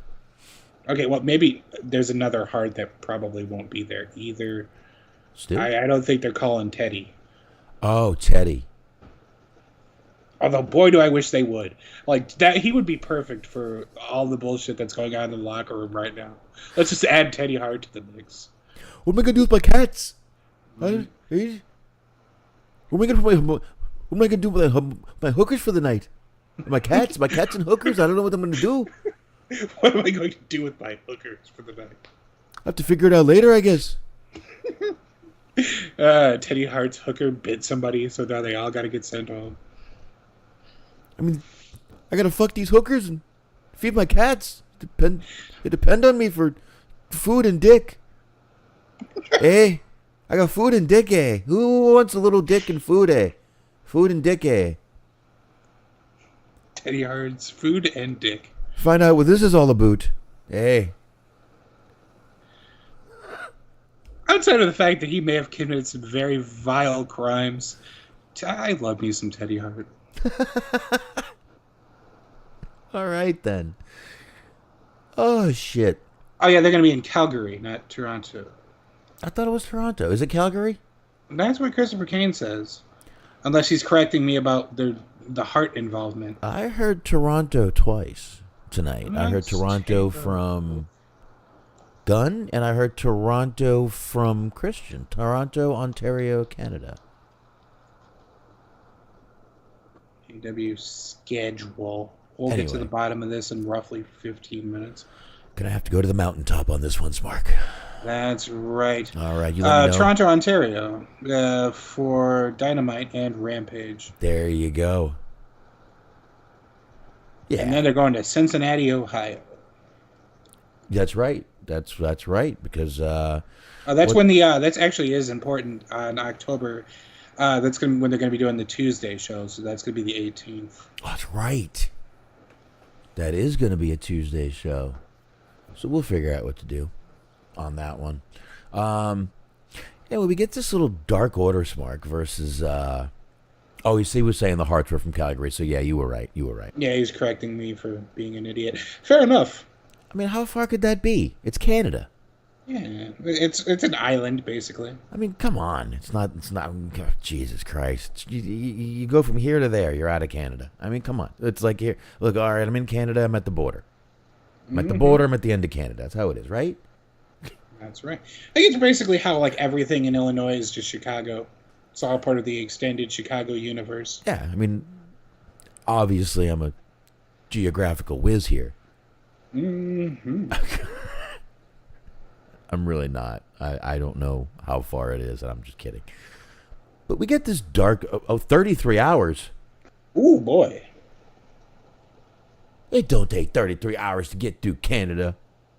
It takes like 33 minutes. Come on now. I mean, it really depends on how you feel about Canada and how fast you want to get out of there. I've seen it on TV. It ain't that big. I mean, King's got a point, though. He's saying the Canada crowd's going to be pretty crazy. They usually are pretty amped up. Yeah. And I could see that. It basically, I could see it being that far. It takes like 12 hours to get the fuck out of Texas. So, Anyway, we get this little Dark Order segment because they're going up versus the Death Triangle soon. I noticed something in this video, Smark. Uh-huh. Alex Reynolds is turning into James Storm. Ooh, that has become a weird thing that has just recently started happening. It's a phenomenon where like wrestlers are just starting to turn into other wrestlers. Yeah. Like it started with like Kaz. Like Kaz basically just turned into Tez. And then you have like, and the older he gets, the more Moxley just starts to turn into Nick Gage. I don't know how the fuck that works. They're not related in any way, shape, or form. And now, like you said, you have Alex Reynolds turning into James Storm. It's the oddest thing. I really feel like he is turning into James Storm. If you look at him, you're like, holy shit. It's a bit odd and a touch creepy, even. But anyway, we get Roosh out there tonight, Smark, with Jose the assistant. It was Roosh versus Hangman Page. This is pretty good shit, actually. This was a pretty fucking good match. I enjoyed it. Page ends up getting the win here. I wonder, the real takeaway I had, it was a good match, but the takeaway that I had was they were doing an exchange of shots. I believe it was forearms, but I could be wrong. But anyways, they were doing like, the exchange of stiff shots. And Hangman was like laying him into Rouge. And Jose was yelling, he can take it, over and over again. And I, like, that has to be a subliminal shot. Because he also said on Twitter that he confirmed that, like, the stuff Andrade was saying was true. Like, he witnessed it. True. So, I don't know. That is, King like just the Mox looks like Gage. He liked that one. It's the weirdest thing, but yeah, it's just the older he gets, the more he starts looking like Nick Gage. I don't understand it. That's funny. Christopher Kane says he couldn't get out of Texas fast enough. 12 hours wasn't far enough for you? Look, man, I'd go back to Florida in about a half a heartbeat if I had the chance. That I do know. And they're crazier down there than I think they are here. But anyway, this whole thing goes on here. We get Hangman winning. Private Party comes out there. And then we see Moxley. Mox gets in the ring. He gets all up in Hangman's face. Moxley says he's been waiting 3 years for Page, and everyone was like, yeah, right, you have. But he challenges him anyway. October 18th in Connecticut, Heritage Bank Center. That's the one Mark was just said. That's on a Tuesday, right? Yeah, Tuesday 18th. Okay. It's Cincinnati, though. Right. That the Heritage Banks. Why did I put Connecticut? You're right, Cincinnati. I'm sorry. Yeah. Paige, I liked Paige. If you've been waiting so long, where you going? And Moxley was talking about that was the arena that he grew up in, and then just to sort of verify, he mentioned that he would like smoke and drink outside of the arena. Yeah, exactly. Which a great message for the kids. You gotta love it. Anyway. Although he's had a lot on his plate recently because with all the drama going on, Tony's probably put him in charge rehab of and everything with him. out. So yeah, he's had a lot going on. He definitely has had a lot going on. But Moxley was basically like, all right, you get a warning for that one. Now you got 13 days left, and I'm coming after you, brother. Gonna fuck you up, basically. All right, let's get into this Luchasaurus thing here. So Luchasaurus comes out with Christian against Fuego del Sol. This match was a fucking quick squash. I'm like, oh, yes, good. I can stop taking notes now. No. That wasn't the case, God damn it.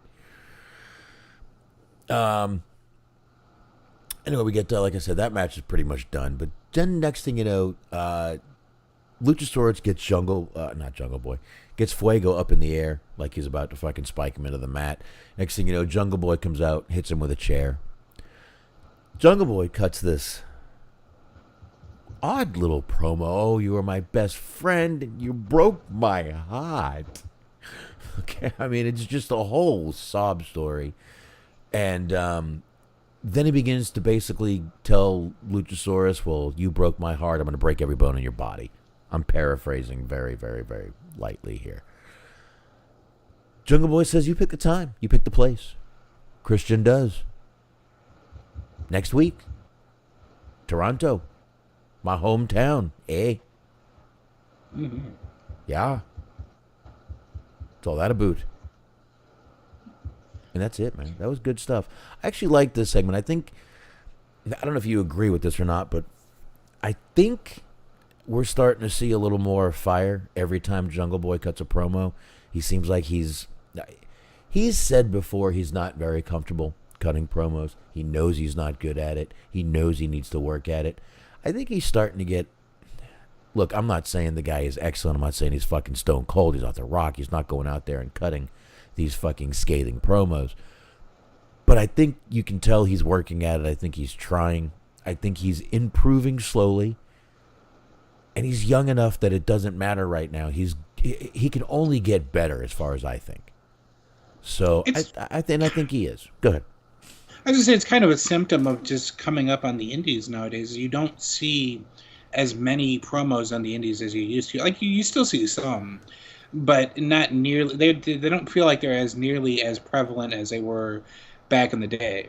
Where it seemed like Ring of Honor, you had a good amount of promos, PWG, a good amount of promos. It's just now you don't get so much of that. You get like kind of shit talking people on Twitter. Maybe you get a YouTube like little vignette or whatever, something like that. But you really don't get too many like actual promos. Just a lot of like post-match respect speeches, which I fucking hate hearing in independent wrestling, and I wish they would stop that shit. Yeah. Yeah. Where like for a while there, we're talking about GCW, like it became like for real, it became literally like a tradition. Like after every one of the Chris Dickinson matches, and I like him, he would cut like this 5-minute respect promo on whoever he wrestled, and like it just anytime his match was over, I just instinctively would just hit mute and then just go do something for a couple minutes and come back to it. I mean, Gage would do the same thing. He'd come out there and tell the crowd how much you fucking loved him. Well, yeah, I don't know. There was just something different about when he did it, because that's his thing. It was like he would just like fucking in the middle of a match, he'd be like, "Thanks everybody for coming out tonight. I fucking love you. Fucking you're the best. Where's my fucking gang? Motherfuckers, I love you, piece of shit, motherfuckers, motherfucking ND, motherfucking K on motherfucking day. Yeah." Mm-hmm. He knows how to do it. He knows how to talk. But they were getting bad because he was like, they were sounding like he was quitting for a while. Because he was coming out like, I don't know if you motherfuckers know, I love the shit out of you. Y'all come out here every fucking week and blah, blah. And it's like, but it wasn't Nick Gage. Nick Gage used to come out, fuck all of you MDK all fucking day. This promo starts sounding like a dad that's sick. I want you motherfuckers to know I'm not always going to be here. And I want you motherfuckers to take good care of your motherfucking brothers. I fucking love you guys. Kiss your motherfucking mom for me, bitch. Call your mother, yeah. No, not like that. This ain't fucking Pornhub. Okay. Mm-hmm. None of that gross shit. All right. So I don't know why. I don't even know why when you said that the first name that came to my mind was Kevin Gill. I don't know why I'm throwing that on him. All right. You said like it was this creepy pervert. That was the first thing that came to my head. That's not an allegation, by the way. I don't wish to be sued. No. Of course you won't be. Of course you won't. Not on this show. Nobody listens anyway. That'd be a weird way to blow up.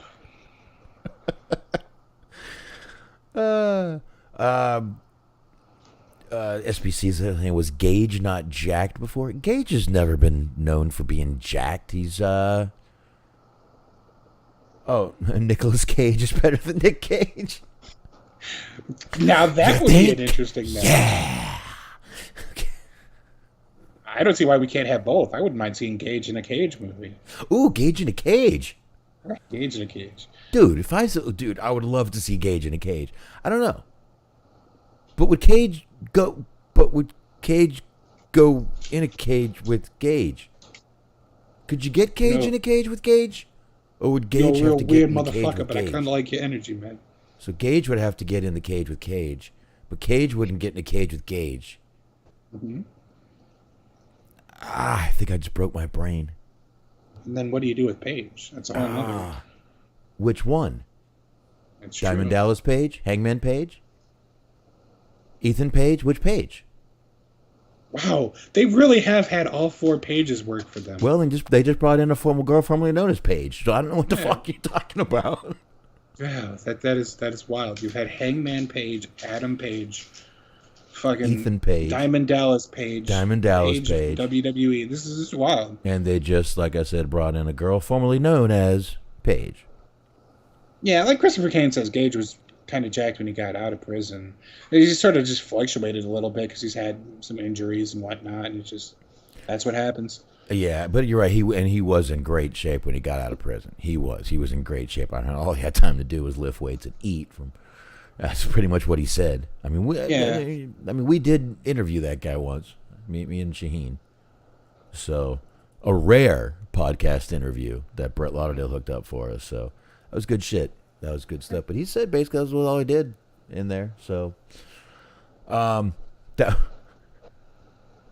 Gage. I think we need Nick Gage in a cage. I think we might need to call it, that might be the name. Now I want to see this. I want to see Nick Gage get as bloody as fucking David Arquette. I want to see him run out of the fucking ring in pain. See, I don't know. I don't know if Nick Cage would. I think he would go along with it better. He'd just be sitting there with his eyes bugged out. Mm-hmm. What do we got to do now, huh? Oh my God, Nicolas Cage cutting a wrestling promo would be fucking terrific. Dude, I'm down for this. We need to, Brett, hook this shit up, dude. Yeah, yes, I'm sure. Well, I don't know nowadays. Like his star's kind of falling a bit. I was gonna say I don't know if Brett has Nick Cage money, but dude, he'd probably. What are you talking about? There's a way he could be convinced. What's the fucking last movie Nick Cage did? Tell me. Come on, tell me. Honestly, I think it was like fucking like Wally's Wonderland or some shit. It's on Hulu. Okay, what's the last real good movie Nick Cage did after Face Off? Okay, Gone in 60 Seconds. What else? I mean, if you're waiting for an answer, we don't have that kind of time. See what I mean? This guy might work for fucking peanuts and a fucking hot dog. Let's ask. I mean, okay. I mean, he's got to have an agent. Let's do this shit. Wow, Christopher Kane mentioned J-Cat. That's a name I haven't heard in a while. I have not heard that name in a while. He's still around? Wow. After wishing death on everybody, I wasn't sure. Wow. That's all the guy did was wish death on people. I got no problem with the guy, but I feel like wishing death on people eventually has bad karma on your life. That's all I'm saying. Kind of doing the old Ryback thing, wishing death on people. I said the same thing that night. I really, dude. I don't believe in a lot of shit. I believe in karma, dude. I believe good things happen. Apparently, Vampire Kiss. I guess is that in relation to? I'm assuming when the last good Nicolas Cage movie was. Oh, The Fan. Who put The Fan? Nick Cage wasn't in The Fan. The Fan. That was Wesley Snipes and De Niro. Bobby. All right, Bobby. That's what I remember. Gone in 60 Seconds. National Treasure. All right. You guys have Google. I'm just trying to say we might be able to get Nick Cage to do this. Nick Cage. Sorry, not Gage. Cage. That's going to be a problem for the commentators, is keeping them separate. I mean, I've been drinking and smoking weed, but at least I have an excuse to mess up these names. Matter of fact, fuck it. Oh, yeah, he plays... There's a movie that's called The Unbearable Weight of Massive Talent, and Nick Cage plays Nick Cage. Oh. Like, they're trying to convince him to do a movie is the plot of the movie from what the trailer looks like. See, this is like, kind of like art imitating life. We need to get this guy in a cage with Nick Cage. We need Nick Cage in a cage with Gage. This is easily the most Dr. Seuss-esque show that we've ever done. Well, absolutely. Let's see. Bobby should happen during any Bobby Lashley, Bobby Roode match. They should all go, Bobby! Yeah! If you've ever seen the movie The Fan, you'll get that. That's a really good movie. That is a really good movie. I love Wesley Snipes and De Niro. I don't give a shit about anything else he says or does. I think the guy is incredible. Was incredible. Let's just leave it at that. Oh, he was in Kick-Ass. I forgot about that. That's a good movie. Was he? It's just the superhero movie. Oh, that's right. That's right. All right, let's finish this show up. Yeah, almost time. So Daniel Bryan and Daniel Garcia versus Jericho and Sammy Guevara, who, like I said, some people weren't sure if he was going to be on the show or not, with Andrade getting sent home. But from what it sounds like, Andrade was the instigator. Sammy seems to bring out the worst in people. I hate to say, but this is the second little skirmish that Sammy's been involved in with the talent. Eventually, someone needs to just kind of be like, hey, you know who the common denominator is? You. It is kind of worth mentioning. We didn't really talk about it too much because neither one of us are avid viewers of Rampage, but they're doing a live Rampage Friday. And like the big match that they were promoting was supposed to be him and Ten, Andrade versus Ten. It was Mask versus like Career, I guess. Because if Andrade lost, he was going to be out of AEW. So like that was a big match for him that got fucked up in all of this and was partially because of Sammy. Like Andrade obviously threw punches, I guess is what they're saying at the moment. So it's not, that is his fault essentially, but Sammy still was the one that pushed him. So that's, listen, maybe if someone needs to tell Sammy to think before he fucking speaks. Obviously, things he's saying is causing shit with people. Did you see there's a Fightful report that came out like in the midst of all this that Sammy said that he thinks that there's too much drama in wrestling now and it's getting like it's tiresome. And I'm like, you like this. I can't fucking believe this. Like, you have to be just blatantly trolling at this point because there's like 80% of the drama is fucking caused by you. Yeah. Oh, you know what, Christopher Kane, you're right. I did put Brian Danielson. I'm sorry about that. Thank you for correcting me. I appreciate that. Yeah. I mean, Sammy's causing all the fucking drama. Dude, I gotta tell you, this whole thing. I don't know if this is a storyline, but if you think about it, he started this whole thing with Ty, whatever you want to fucking call her. And people started hating on him, and I don't know if it went to his head, but he's rolling with it pretty well, and people still are not fucking liking it at all. Suddenly everybody's naming Nicolas Cage movies out here. You love to see it. And Wesley Snipes movies. I don't think it's a storyline, because if it's a storyline that they're doing, Tony Khan is like the biggest fucking idiot in the world and is just super tone deaf. Because, like, we're, like, not all that far removed from a, like, genuine fight breaking out because of a worked shoot feud that ended up going, like, off the rails. Like, you have to sort of fucking put that kind of thing on ice for a minute and just have actual storyline feuds and sort of manufactured animosity instead of real animosity. Like, you need to take a break from that for a little while. I mean, even before Punk made all this shit fucking public, we'd heard things going on. Mm-hmm. I mean, we just had the Sammy thing going on with Eddie Kingston. We've had the Bucks, I think, at one time were involved in another altercation with someone backstage, if I remember correctly. I could be wrong. And then, the whole Sammy thing was, I'm not saying that was drama backstage, but people caused drama with it when he, dumped his fiance and they found out he was banging Ty. Fucking who? Do you remember like the 2 days where they were like, no, we're just really good friends, and then like immediately afterwards they're like, yeah, we're fucking. Yeah. There was those couple days where they were trying to play it off, and then he's like, all right, whatever, I'm laying the pipe. All right, wouldn't you? Yes. And then after that, I mean, it's just like every week or every other week, there's more drama going on in that fucking company, dude. Mm-hmm. Yeah.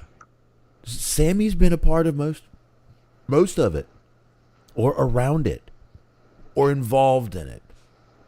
Now, we did just have actual fight happened backstage, according to what everyone's saying with Punk and everybody. Dude, they've got it.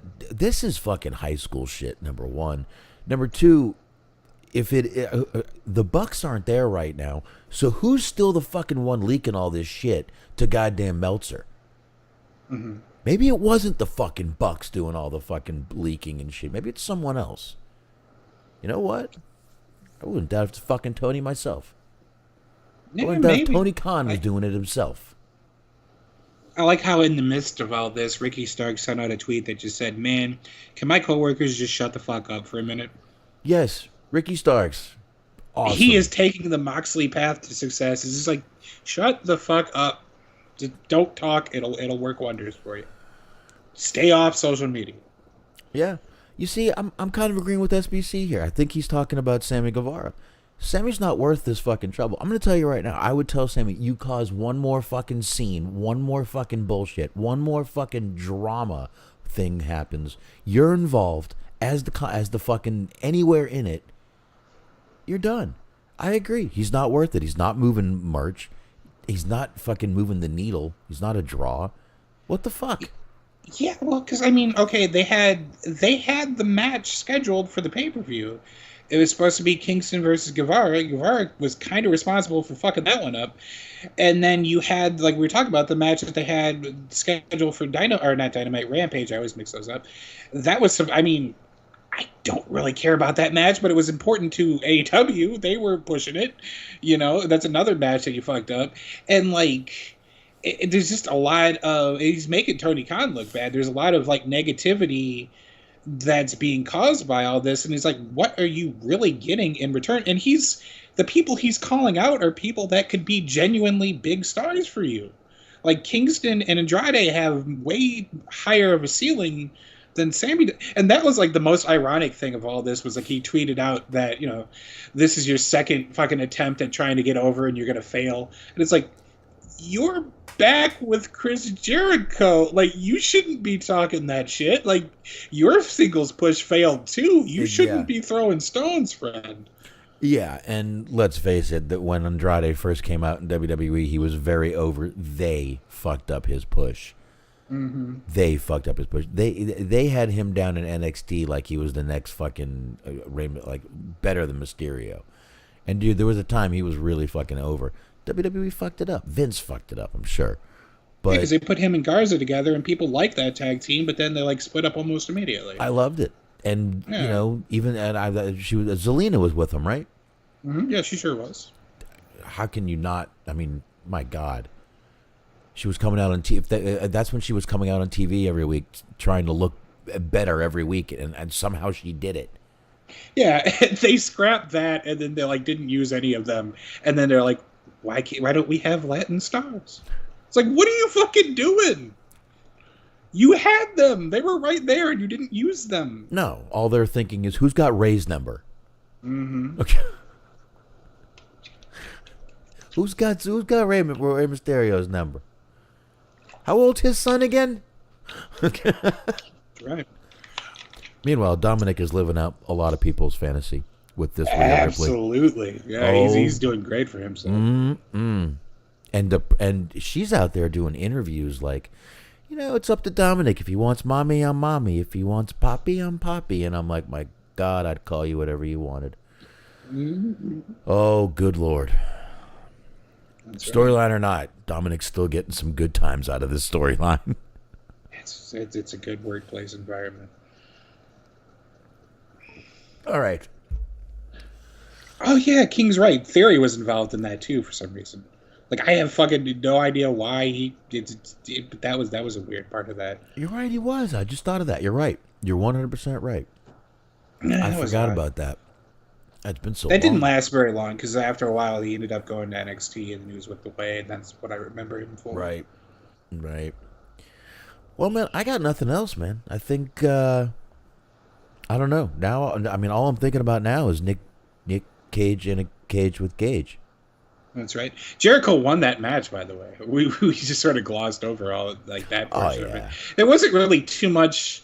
I mean, really, the more compelling part of it was just like what the crowd was going to chant at Sammy.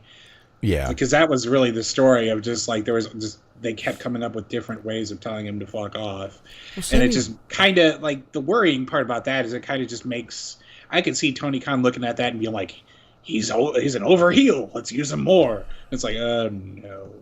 Like, no, it's definitely like people don't like him. They don't want to see him. Get rid of him, please.